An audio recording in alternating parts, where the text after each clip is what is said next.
Hello，大家好，我是伟忠。现在呢，我们在拍摄的是第4波的主打歌曲《混亏了熬》。那这次呢，真的非常开心哦，再次跟这个必损的创作老师黄承祥老师再次来合作。那这一次呢，是由老师作曲，我来填词。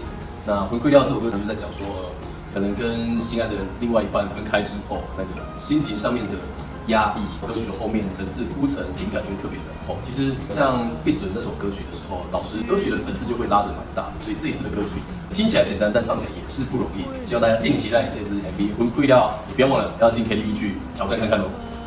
最后一声，留